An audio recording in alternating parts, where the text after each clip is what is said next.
नमस्कार, मैं हूं सत्यपाल और आप देख रहे हैं CWB हिंदी न्यूज। शक संवत 1945 विक्रम संवत 2080 आज कार्तिक मास के कृष्ण पक्ष की 10वीं तिथि और दिन मंगलवार है। तदनुसार अंग्रेजी तारीख 7 नवंबर सन 2023। आज सूर्य सुबह 6:37 पर उदय होगा। आइए सबसे पहले बढ़ते हैं दिन भर की सुर्खियों की तरफ। हरियाणा सीएम के अरविंद केजरीवाल को नसीहत। मनोहर लाल बोले, दिल्ली में प्रदूषण से लोगों की रक्षा करिए, चुनाव प्रचार के लिए घूमना गैर जिम्मेदारी। अभय सिंह चौटाला की बड़ी मुश्किलें, हाईकोर्ट ने ईसीआई से जवाब मांगा। चुनाव में झूठी शैक्षणिक योग्यता का एफिडेविट लगाने का है आरोप। हरियाणा में कॉन्ट्रैक्ट एडहॉक डेली वेज कर्मचारियों को बड़ा तोहफा मिला, बताएंगे पूरी अपडेट। एस्टेट के लिए आवेदन की अंतिम डेट 10 नवंबर। भिवानी बोर्ड के अभ्यर्थियों को सलाह, समय रहते अप्लाई करें अभ्यर्थी, डेट आगे नहीं बढ़ाएंगे। हरियाणा में दो अहिर नेताओं में वर्चस्व की लड़ाई। विधायक अभय सिंह की 2024 में लोकसभा चुनाव में कूदने की है तैयारी। हरियाणा में आज से बढ़ेगा वायु प्रदूषण। हल्के पश्चिमी विक्षोभ से चलेंगी पूर्वाई हवाएं, छाएंगे आंशिक बादल, 10 से राहत की उम्मीद। गुरुग्राम में नर्सरी से प्राइमरी तक स्कूल बंद, डीसी ने दिया आदेश। आज से लागू होंगे नियम, ऑनलाइन होगी पढ़ाई। हरियाणा में किसानों को दीपावली का तोहफा, सरकार ने बढ़ाया गन्ने का भाव, बताएंगे पूरी अपडेट। सरकार ने लॉन्च किया भारत आटा, 27.5 रुपए प्रति किलो बिकेगा, 10 और 30 किलो पैक में मिलेगा। चना दाल 60 रुपए प्रति किलो मिल रही। हरियाणा में ग्रुप सी उम्मीदवारों को अभी करना पड़ेगा और इंतजार, 19 दिसंबर को होगी अगली सुनवाई। नारनौल में ग्रामीण सफाई कर्मचारियों का धरना, 28 दिन से गंदगी से जूझ रहे लोग, 26,000 रुपए वेतन और पक्का करने की है मांग। 9 की 6 पंचायतों का 57 लाख गायब। कंप्यूटर ऑपरेटर ने फर्जी बिल बनाकर किया पेमेंट, सरपंचों को तक नहीं पता चला। दिल्ली के अरुण जेटली मैदान पर बांग्लादेश ने श्रीलंका पर वर्ल्ड कप में पहली जीत हासिल की। टीम ने सोमवार को श्रीलंकाई टीम को 3 विकेट से हराया। और अब खबरें विस्तार से। हरियाणा में खतरनाक श्रेणी में पहुंचे वायु प्रदूषण से 4 दिन बाद कुछ राहत मिलने के आसार बने हैं। मौसम विशेषज्ञों का कहना है कि 10 नवंबर से फिर से उत्तरी व उत्तरी पश्चिमी हवाएं मध्यम गति से चलने से प्रदूषण से राहत की संभावना बन रही है। राज्य में दिन के तापमान में सामान्य के आसपास रहने तथा रात्रि तापमान में हल्की गिरावट होने की संभावना बन रही है। अगले 3 दिन वायु प्रदूषण में इजाफा हो सकता है, क्योंकि 8 व 9 नवंबर को पूर्वाई हवाएं चलने में आंशिक बादल संभावित है। 7 नवंबर की एक कमजोर पश्चिमी विक्षोभ पहाड़ों की तरफ बढ़ने वाला है। हरियाणा राज्य में मौसम आमतौर पर 10 नवंबर तक खुश्क रहने की संभावना है। 10 नवंबर से फिर से उत्तरी व पश्चिमी हवाएं मध्यम गति से चलने से प्रदूषण से राहत की संभावना बन रही है। राज्य में दिन के तापमान सामान्य के आसपास रहने और रात्रि तापमान में हल्की गिरावट होने की भी संभावना है। हरियाणा में लगातार बढ़ते वायु प्रदूषण को देखते हुए गुरुग्राम, फरीदाबाद और झज्जर में स्कूल बंद कर दिए हैं। यह आदेश नर्सरी से लेकर प्राइमरी तक के स्कूलों पर लागू होंगे। गुरुग्राम के डीसी निशांत यादव ने कहा कि यह आदेश आज से सभी प्री स्कूल, प्री प्राइमरी और प्राइमरी स्कूलों पर लागू होंगे। वहीं फरीदाबाद के डीसी विक्रम सिंह ने कहा है कि पहली से लेकर 5वीं क्लास तक के बच्चों की 12 नवम्बर तक छुट्टी कर दी गई है। सोमवार सुबह AQI का स्तर 500 दर्ज होने के बाद यह फैसला लिया गया। झज्जर के डीसी कैप्टन शक्ति सिंह ने बताया कि यह आदेश सरकारी के साथ साथ प्राइवेट स्कूलों पर भी लागू होंगे। 11 नवंबर तक छुट्टी रहेगी। अगर कोई उल्लंघन करेगा तो उसके खिलाफ कड़ी कार्रवाई की जाएगी। गुरुग्राम, फरीदाबाद और झज्जर के बाद NCR से स्टे 11 और जिलों में स्कूल बंद करने को लेकर मंथन किया जा रहा है।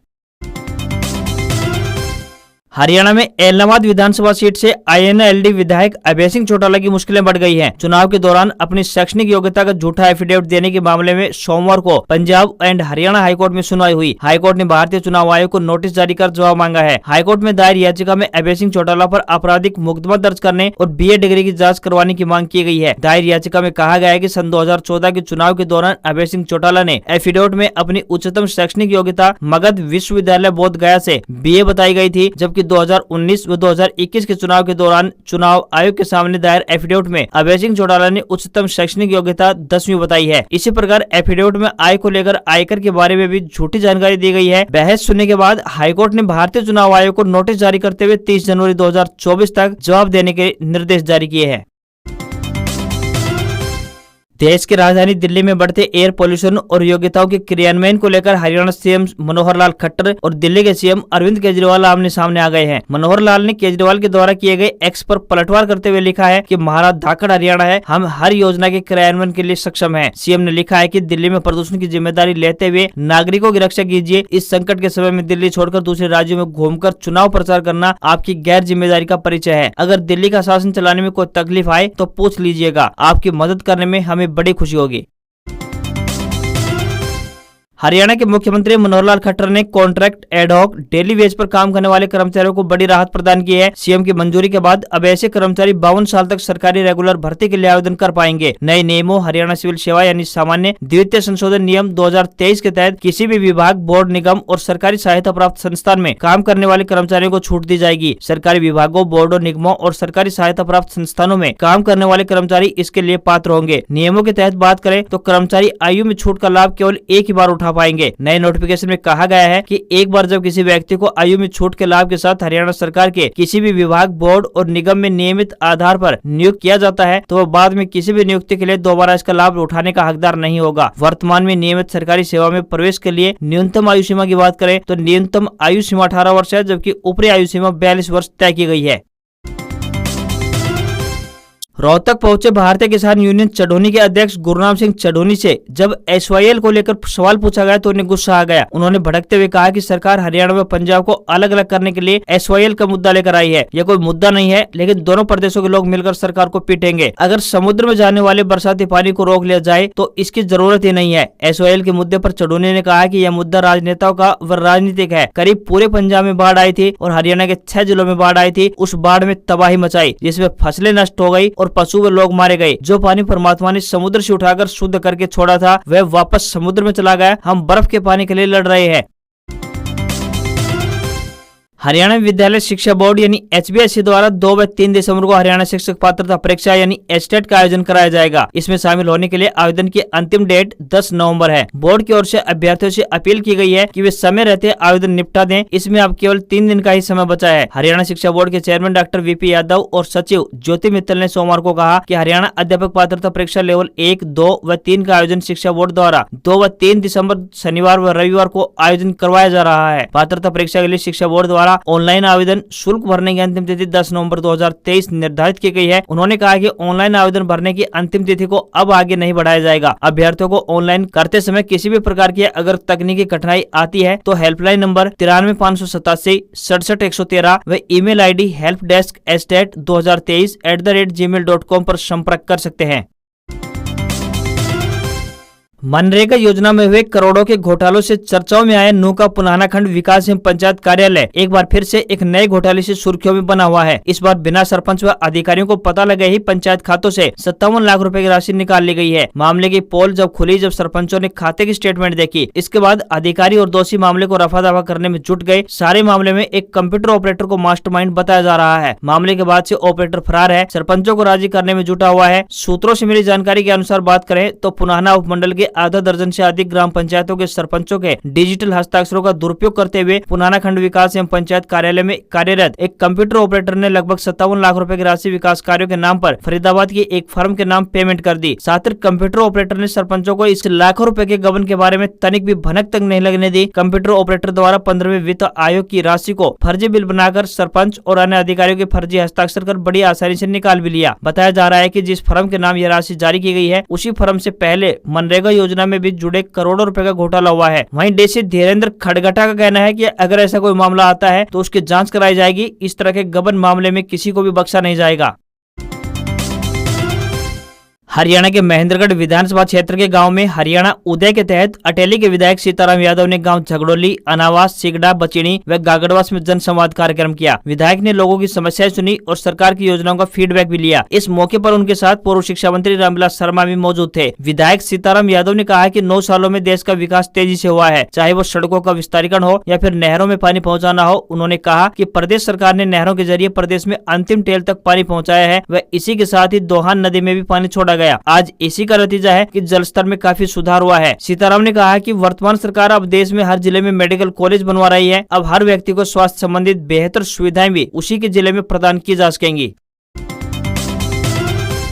देश में अगले साल होने वाले लोकसभा चुनाव में तकरीबन 6 महीने का समय अब शेष बचा है। ऐसे में चुनाव लड़ने के इच्छुक नेताओं ने अपनी अपनी तैयारियां प्रारंभ कर दी हैं। हरियाणा में महेंद्रगढ़ जिले के नांगल चौधरी सीट से बीजेपी के विधायक अभय सिंह भी 2024 में भिवानी महेंद्रगढ़ लोकसभा सीट से चुनाव लड़ने के इच्छुक हैं। अपनी इसी मंशा के तहत वह अब 10 दिसंबर को रैली करके अपनी ताकत दिखाने जा रहे हैं। गुरुग्राम के मौजूदा बीजेपी सांसद और केंद्रीय मंत्री राव इंद्रजीत सिंह का हरियाणा की अहिरवाल बेल्ट में अच्छा खासा दबदबा है, जबकि दूसरी ओर राव इंद्रजीत और अभय सिंह चौटाला के बीच 36 का आंकड़ा भी है। एक ही पार्टी में होने के बावजूद दोनों की दूरियां जग जाहिर हैं। अभय सिंह ने अपनी रैली से जुड़े जो पोस्टर सोशल मीडिया पर पोस्ट किए हैं उनमें राव इंद्रजीत सिंह का फोटो तक नहीं है। दरअसल नांगल चौधरी के बीजेपी के 2 बार के विधायक अभय सिंह इस बार विधानसभा चुनाव से 6 महीने पहले होने वाले लोकसभा चुनाव में उतरना चाहते हैं। वे रैली में ताकत दिखाकर भिवानी महेंद्रगढ़ सीट से मौजूदा सांसद धर्मवीर की जगह टिकट चाहते हैं। इसके अलावा वे बीजेपी हाईकमान के सामने खुद को अहिरवाल बेल्ट में राव इंद्रजीत के ऑप्शन के रूप में पेश करने की जुगत में भी दिखाई दे रहे हैं। अभय सिंह चंडीगढ़ से लेकर दिल्ली तक ये दिखाना चाहते हैं कि अहिरवाल बेल्ट पर उनकी पकड़ है। उन्होंने रविवार को ही दिल्ली में हरियाणा बीजेपी के प्रभारी विपल देव से मुलाकात की है। दरअसल बीजेपी के कई नेता दक्षिण हरियाणा में राव इंद्रजीत के दबदबे से असहज महसूस करते हैं। ऐसे में अभय सिंह के मैदान में कूदने से जंग और भी रोचक व तेज हो जाएगी। वहीं भिवानी महेंद्रगढ़ लोकसभा सीट से धर्मवीर बीजेपी के मौजूदा सांसद हैं। अभय सिंह की सीट नांगल चौधरी इसी लोकसभा हल्के में आती है। ऐसे में अभय सिंह चाहते हैं कि इस बार इस लोकसभा हल्के से धर्मवीर की जगह पार्टी उन्हें मैदान में उतारे।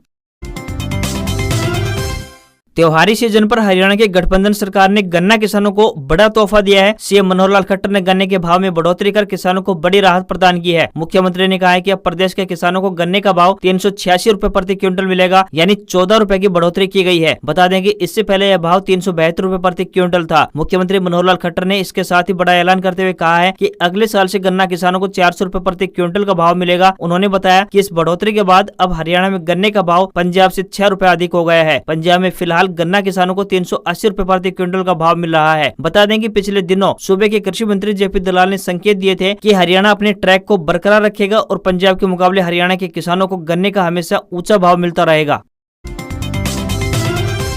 हरियाणा में धान उत्पादक किसानों के लिए एक अच्छी खबर सामने आ रही है। प्रदेश की गठबंधन सरकार ने धान की सरकारी खरीद के लिए 15 नवंबर तक का दिन निर्धारित किया था, लेकिन अभी भी करीब 30% धान की फसल खेतों में ही खड़ी है। इसकी वजह जुलाई महीने में पहाड़ी क्षेत्रों में हुई मूसलाधार बारिश है, जिससे प्रदेश के कई जिलों अम्बाला, कुरुक्षेत्र, कैथल, फतेहाबाद आदि में बाढ़ आने से लाखों एकड़ धान की फसल डूब गई थी। इन जिलों में किसानों ने 1 महीने के बाद फिर से धान की रोपाई की थी। ऐसे में बाढ़ग्रस्त इलाकों में पछेती धान की बिजाई गई फसल की अभी से कटाई नहीं हुई है। सरकार ने कृषि विभाग से एक रिपोर्ट मांगी है कि धान की यह फसल कब तक मंडियों में पहुंच जाएगी। इसी रिपोर्ट के आधार पर सरकार धान खरीद की तारीख को आगे बढ़ाने का फैसला ले सकती है। ऐसे में तय है कि सरकार धान की सरकारी खरीद की तारीख को 15 नवंबर से आगे बढ़ा सकती है। वहीं 15 नवंबर से पहले दीपावली का त्योहार भी आ रहा है, तो मंडियों में 11 नवंबर से लेकर 13 नवंबर तक छुट्टी रहेगी, यानी इन दिनों में धान की खरीद नहीं होगी। इन सभी तथ्यों को ध्यान में रखते हुए धान की सरकारी खरीद की अंतिम तिथि बढ़ने के पूरे आसार जताए जा रहे हैं।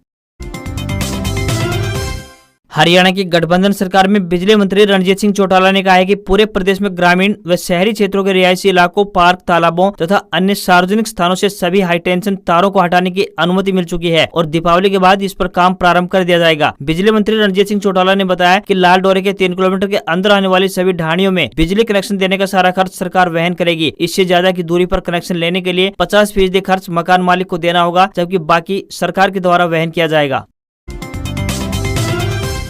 अगले साल लोकसभा चुनाव होने वाले हैं, वहीं अगले साल विधानसभा चुनाव हरियाणा में भी होने हैं। ऐसे में राजनीतिक पार्टियों के नेता भी सक्रिय हो चुके हैं। मौजूदा समय में भिवानी महेंद्रगढ़ सीट से सांसद बनने की चाहत लेकर 5 चेहरे जनता के बीच समय गुजारने लगे हैं, जिसमें 2 चेहरे बीजेपी के हैं तो 3 चेहरे कांग्रेस से जुड़े हुए नेताओं के सामने आ रहे हैं। पिछली 2 योजनाओं से लगातार सांसद रहे बीजेपी नेता चौधरी धर्मवीर सिंह तीसरी बार पारी खेलने की तैयारी में है, तो वह इन दिनों जिलों के अनेक गाँव में जनसंवाद के बहाने जनता से संवाद बढ़ा रहे हैं। दूसरी ओर नांगल चौधरी विधायक डॉक्टर अभय सिंह यादव का नाम सामने आ रहा है। उनके राह में सबसे बड़ी बात केंद्रीय मंत्री राव इंद्रजीत सिंह और जिले के वरिष्ठ भाजपा नेता, मंत्री और विधायक बने हुए हैं। वहीं कांग्रेस पार्टी से जुड़े नेताओं में सबसे पहला नाम पूर्व सांसद श्रुति चौधरी का आता है। हालांकि टिकट मिलने में सबसे बड़ी बात विधायक राव दान सिंह और पूर्व विधायक राव बहादुर सिंह है। फिलहाल श्रुति की मां श्री किरण चौधरी को भी सोनिया गांधी पर मजबूत पकड़ है, इसलिए इस बात की संभावना कम ही है कि श्रुति का टिकट कटेगा। फिर भी इस बात को ध्यान में रखते हुए कि श्रुति चौधरी लगातार 2 बार यह सीट हार चुकी है। वैसे राव दान सिंह अपने करीबी पूर्व सीएम चौधरी भूपेंद्र सिंह हुड्डा के सहारे अपने नैया पार लगाने की कोशिश कर रहे हैं। पूर्व विधायक राव बहादुर सिंह भी पीछे नहीं है। उन्होंने साल 2014 में इस सीट पर चुनाव लड़ा था। उस वक्त वे दूसरे स्थान पर रहे थे और 3.25 लाख वोट हासिल किए थे, जो कुल वोटों का 26.70% था। इन आंकड़ों और अपने शिक्षण संस्थान के दम पर वे न सिर्फ यदुवंशी जिले में बल्कि आसपास के अन्य जिलों में भी विस्तार कर मजबूत पकड़ बनाने की कोशिश कर रहे हैं। फिलहाल यह आने वाला वक्त ये बताएगा कि असली दावेदार इनमें से कौन होगा।